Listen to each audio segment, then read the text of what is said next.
오늘 우리에게 주시는 하나님 말씀은 디모데후서 1장 8절에서 18절입니다.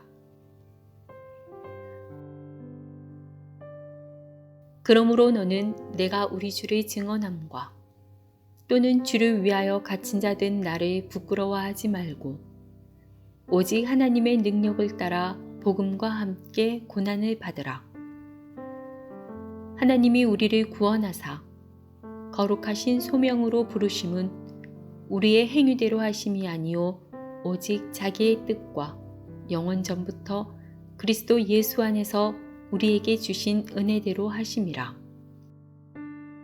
이제는 우리 구주 그리스도 예수의 나타나심으로 말미암아 나타났으니 그는 사망을 패하시고 복음으로써 생명과 썩지 아니할 것을 드러내신지라. 내가 이 복음을 위하여 선포자와 사도와 교사로 세우심을 입었노라. 이로 말미암아 내가 또 이 고난을 받되 부끄러워하지 아니함은 내가 믿는 자를 내가 알고 또한 내가 의탁한 것을 그날까지 그가 능히 지키실 줄을 확신함이라.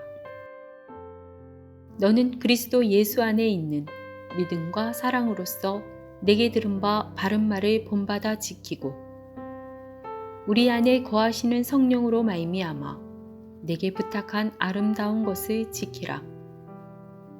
아시아에 있는 모든 사람이 나를 버린 이 일을 내가 아나니 그 중에는 부겔로와 허모게네도 있느니라.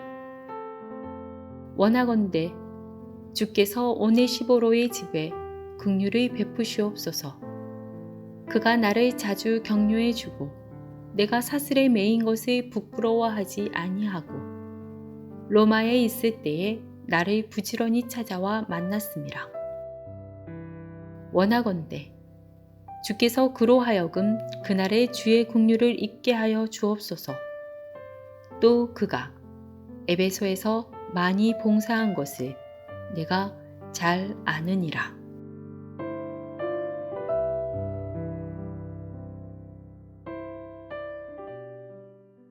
오늘 본문의 첫 절인 디모데후서 1장 8절을 보겠습니다.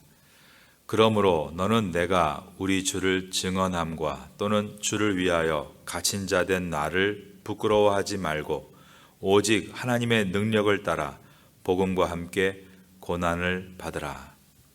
그러므로는 앞에 있는 6절과 7절을 받는 접속사입니다. 사도 바울은 디모데가 받은 은사가 다시 불일 듯 일어나게 되기를 원했습니다.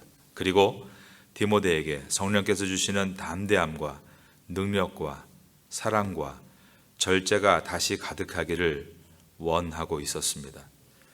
디모데가 이처럼 은사와 성령의 능력으로 충만해지는 것을 통해 사도 바울이 원한 것은 디모데가 담대하게 복음을 전하게 되는 것이었습니다. 8절을 다시 보겠습니다. 그러므로 너는 내가 우리 주를 증언함과 사도 바울이 전한 예수 그리스도의 복음을 말합니다. 또는 주를 위하여 가신 자 된 나를 부끄러워하지 말고 그 복음을 전하다가 감옥에 수감된 나를 부끄러워하지 말라라고 했습니다. 이 말은 복음을 부끄러워하지 말라라는 말이었습니다. 바울은 디모데에게 예수 그리스도에 대한 복음을 전해야 한다. 그 복음을 부끄러워하지 말아야 한다라고 말한 것입니다. 그 다음에 오직 하나님의 능력을 따라, 그 다음 절을 따라하겠습니다. 복음과 함께 고난을 받으라. 바울은 디모데에게 복음과 함께 고난을 받으라 라고 했습니다. 바로 이것이 디모데후서가 전달하려는 가장 중요한 핵심 내용입니다.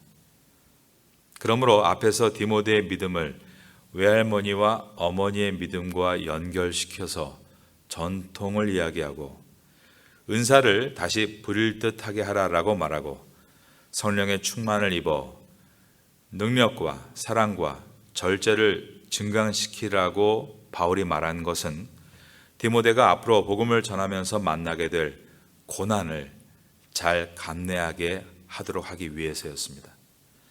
복음과 고난의 관계는 기독교의 핵심 가운데 하나라고 말할 수 있습니다. 기독교회는 이 땅에서 복음을 통해서 내가 높임을 받고 부유하게 되는 것이 삶의 목표가 아닙니다. 기독교회는 이 땅에서 그리스도의 복음을 전하는 것이 삶의 목표입니다. 현재 우리는 코로나19라는 지금까지 경험해보지 못한 초유의 위기를 겪고 있습니다. 우리 모두는 방역 지침을 실천하면서 전염병이 전파되지 않도록 힘써야 하지만 우리의 복음 전도 열정만큼은 식어가지 않도록 서로를 격려해야 합니다. 전염병이 창궐한 위기의 시대를 지내고 있지만 전도의 나태함이 창궐하지 않도록 주님께 능력과 지혜를 구하며 영혼을 구원하는 일에 열심을 내야 하는 것입니다. 왜냐하면 참된 신앙이라면 이미 경험한 바대로 심판의 운명에 놓인 사람들을 생명으로 인도하는 유일한 길은 복음밖에는 없기 때문입니다. 그런데 순전한 복음을 전한다면 고난을 받게 된다는 것입니다. 그 이유는 하나님의 복음은 세상의 가치와 반하기 때문입니다. 복음은 우리를 넓은 문이 아닌 좁은 길로 안내하고 높은 자리가 아닌 낮은 자리로 안내하기 때문입니다. 그래서 그런 길을 따르려고 하면 부모님으로부터 박해를 받고 형제들에게 그리고 친척들에게도 박해를 받습니다. 그리고 복음은 불의함과 죄에 대해서 단호하기 때문에 불의함과 죄와 짝하고 사는 세상의 사람들에게도 박해를 받게 되는 것입니다. 무엇보다 죄의 배후에 마귀가 복음을 가장 싫어하고 무서워하기 때문에 사람들을 선동해서 박해를 가합니다. 사도 바울은 신앙의 전통과 하나님께 받은 은사와 그리고 성령의 충만한 역사를 붙들고 복음을 위해서 받는 고난을 잘 감내하라고 디모데를 권면했습니다. 내 인격이 부족해서 내가 미운 말을 하고 미운 행동을 해서 고난을 당하고 있다면 반성해야 합니다. 그러나 순전한 복음을 전하다가 순전한 복음대로 살다가 당하는 고난에 대해서는 기뻐해야 합니다. 왜냐하면 예수님께서 그것이 바로 복이다라고 말씀하셨기 때문입니다. 마태복음 5장에서 팔복을 말씀하실 때 5장 10절 이하에서 다음과 같이 말씀하셨습니다. 의를 위하여 박해를 받은 자는 복이 있나니 천국이 그들의 것임이라. 나로 말미암아 너희를 욕하고 박해하고 거짓으로 너희를 거슬러 모든 악한 말을 할 때는 너희에게 복이 있나니 기뻐하고 즐거워하라. 하늘에서 너희의 상이 큼이라. 너희 전에 있던 선지자들도 이같이 박해하였느니라. 그러므로 우리가 순전한 복음을 지키고 그 복음대로 삶으로 고난을 당하고 있다면 그것은 기뻐해야 하는 일인 것입니다. 그런데 인격이 부족해서 자주 박해를 받은 적은 있어도 순전한 복음 때문에 박해를 받아본 적이 없다면 그것은 부끄러워해야 할 일입니다. 순전한 복음을 품고 있을 때는 외롭습니다. 왜냐하면 순전한 복음은 세상 재미와 동떨어져 있기 때문입니다. 그러나 누군가가 사회 구성원으로서 순전한 복음을 붙들고 살아갈 때 사람들은 세상 재미에 허우적거리며 살다가도 그것이 참이 아닌 것을 깨달았을 때 돌아올 수 있는 자리를 마련해 줍니다. 바로 그때가 전도의 시작이고 부흥의 시작입니다. 그런데 누군가 그 역할을 할 사람이 그 사회에 없다면 그 사회는 희망이 없습니다. 하나님은 세상이 악하기 때문에 심판하시는 것이 아닙니다. 원래 세상은 악하기 때문입니다.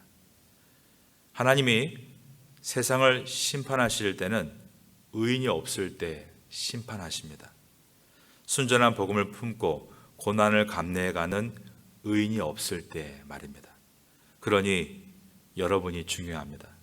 순전한 복음을 잘 배우고 잘 녹이고 잘 살아내실 때 이거 파타야의 영혼들이 하나님을 돌아올 수 있는 근거가 시작되고 이곳에 하나님의 부흥이 일어나는 일에 쓰임받게 되는 것입니다.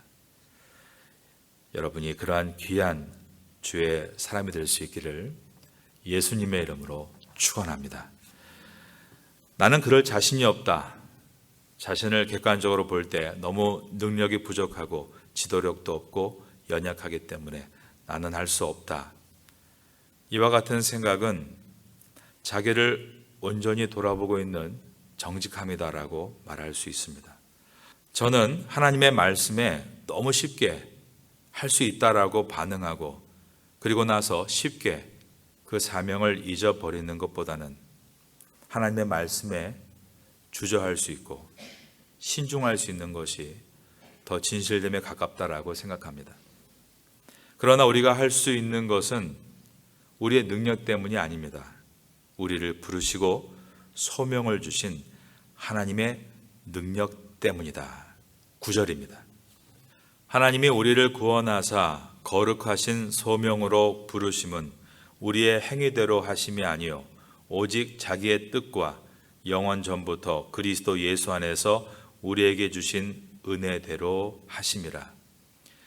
그 은혜는 사도 바울 시대뿐 아니라 전 세대를 거쳐 지금도 그리고 앞으로 미래에도 예수님께서 오실 때까지 성도에게 부어주시는 은혜입니다. 10절을 보겠습니다.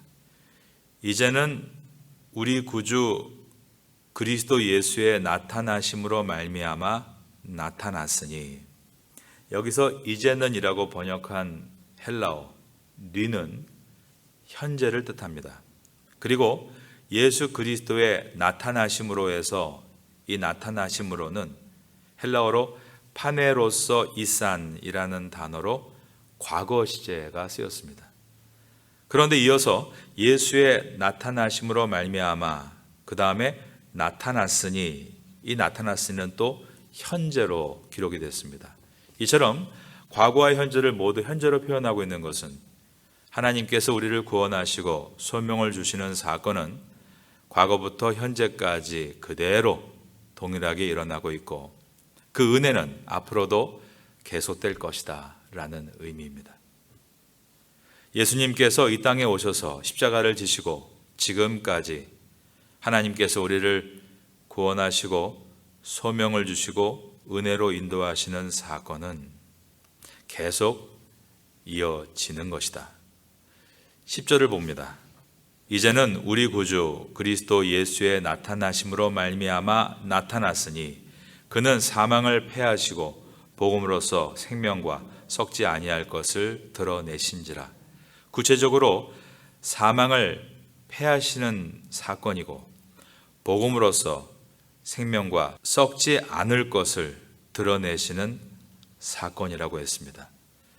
그러므로 이 복음을 받아들인 가정은 썩지 않는 생명이 시작이 된 것입니다. 성도의 가정에는 순전한 복음이 있고 이 복음이 가족들을 숨쉬게 하고 있기 때문입니다. 하우스, 집은 점점 낡아지게 되어 있습니다.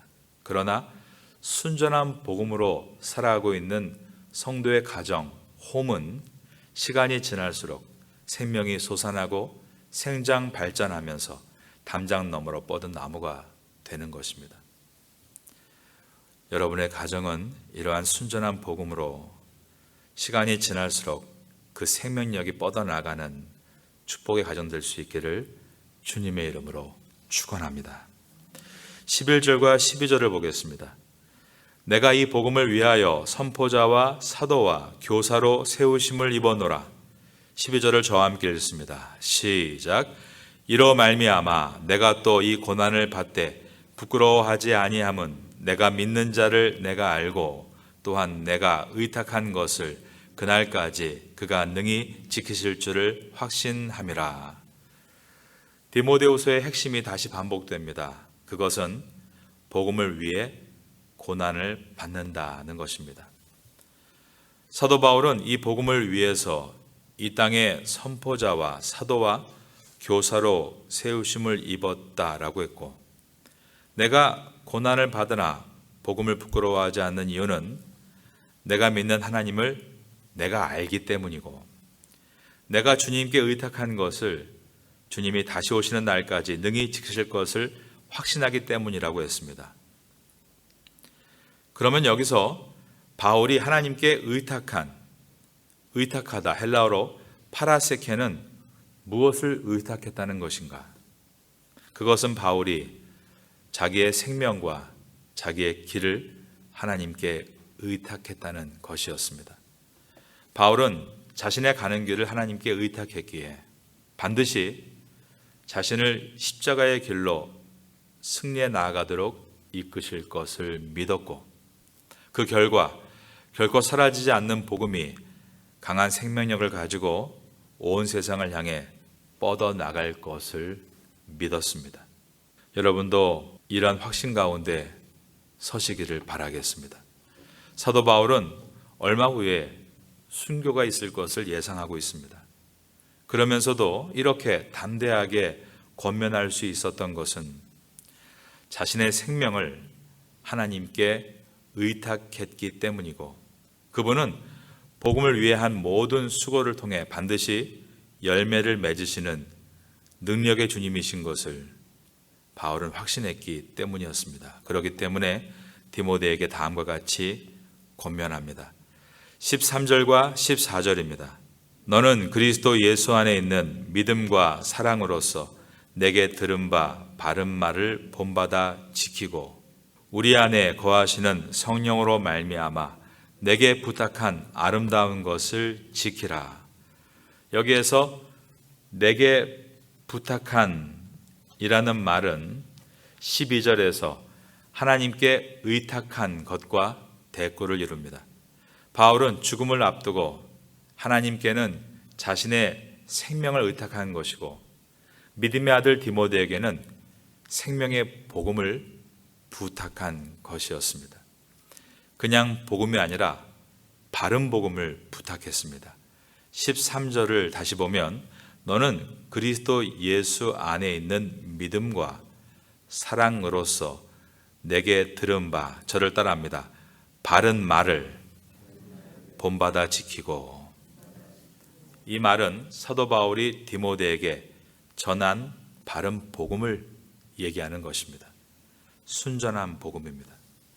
그리고 본받아 지키라는 것은 순전한 복음대로 살라라는 뜻이었습니다. 복음을 부끄러워하지 말고 순전한 복음을 사람들에게 전하고 너는 순전한 복음을 따라 살라라고 권면한 것입니다. 이 은혜가 우리에게도 있기를 바라겠습니다. 그러나 사실 그 당시에 많은 사람들이 이 복음을 점점 멀리하고 떠나고 있었다는 것입니다. 15절입니다. 아시아에 있는 모든 사람이 나를 버린 이 일을 내가 아나니 그 중에는 부겔로와 허모게네도 있느니라. 이 말은 복음을 부끄러워하는 사람들이 많았다라는 것입니다. 그 많은 사람들 중에 유독 두 사람을 이렇게 표현합니다. 그 중에는 부겔로와 허모게네도 있느니라. 왜 이 두 사람을 강조하고 이름까지 적어 놓은 것일까요? 저는 이 두 사람이 평소에 앞에서 일하던 사람이었을 것이라고 생각합니다. 그런데 앞에서 복음을 위해 헌신하는 척 하던 사람들이 복음을 버리고 떠날 때 공동체가 얻는 충격은 큰 것입니다. 앞에 서는 사람은 재능 있는 사람이 아닙니다. 어떤 분야에 실력이 뛰어난 사람이 아닙니다. 어떤 감투가 있는 사람이 아닙니다. 순전한 복음을 목숨을 걸고 지켜나갈 수 있는 사람이어야 합니다. 어떤 경우라도 예배의 자리, 말씀의 자리, 기도의 자리에 있는 사람이어야 하는 것입니다. 16절입니다. 이 두 사람과 반대로 끝까지 복음과 함께하는 사람이 소개되고 있습니다. 바로 오네시보로라는 사람입니다. 사도 바울은 무려 3절을 할애해서 그를 축복하고 중보 기도합니다. 그 이유는 어딘가에서 지금도 고난을 감내하며 순전한 믿음을 지켜나가는 성도들을 위로하기 위해서입니다. 16절을 보겠습니다. 원하건대 주께서 오네시보로의 집에 국류를 베푸시옵소서. 그가 나를 격려해 주고 내가 사슬에 매인 것을 부끄러워하지 아니하고 17절입니다. 로마에 있을 때에 나를 부지런히 찾아와 만났음이라. 여러분, 순전한 복음을 사모하는 사람의 특징은 부지런히 찾아와 복음을 듣는 사람입니다. 사도 바울은 감옥에 찾아오는 사람들에게 담대하게 순전한 복음을 전했습니다. 그것은 바로 하나님의 나라와 예수 그리스도였다. 사도행전 28장 31절에 기록된 내용입니다. 하나님의 나라를 전파하며 주 예수 그리스도에 관한 모든 것을 담대하게 거침없이 가르치더라 라고 되어 있습니다. 오네시보로가 이 복음을 듣기 위해 로마까지 온 것은 지금 파타야 시내에서, 렘차방에서, 라용에서, 촌부리에서 오는 것과는 비교가 안 되는 어려움이었습니다. 그리고 이렇게 좋은 예배당에 들어와서 말씀을 듣는 것도 아니었습니다. 로마 도시에 불을 지른 반역죄로 차가운 지하 감옥에 갇혀 있는 바울을 만나기 위해서는 심한 멸시와 조롱과 위협을 견디고 찾아가야 했습니다. 오네시보로가 순전한 복음을 듣기 위해 이와 같은 상황을 뚫고 바울 앞으로 나올 때 바울의 마음이 어떠했을까요? 큰 감동을 얻었을 것입니다. 그리고 오네시보로 같은 사람이 있으니 앞으로 이 복음은 결코 소멸되지 않을 것이라는 희망을 보았을 것입니다. 그러므로 바울은 다시 한번 오네시보로를 위해 기도하면서 1장을 마칩니다. 마지막 절인 18절입니다. 원하건대 주께서 그로 하여금 그날의 주의 긍휼을 입게 하여 주옵소서. 또 그가 에베소에서 많이 봉사한 것을 내가 잘 아느니라. 저도 육체적인 환경과 상황적 환경을 뚫고 주님 앞에 나오시는 여러분을 볼 때 감동을 얻습니다. 코로나를 뚫는 믿음을 가지신 여러분을 보니까 교회에 희망이 있고 이 땅에 희망이 보입니다. 순전한 복음을 잘 배우고 삶에 녹여서 여러분의 가정과 일터와 사역에서 영혼 구원이 많이 일어나는 그러한 복된 삶을 사시기를 마지막으로 예수님의 이름으로 축원합니다.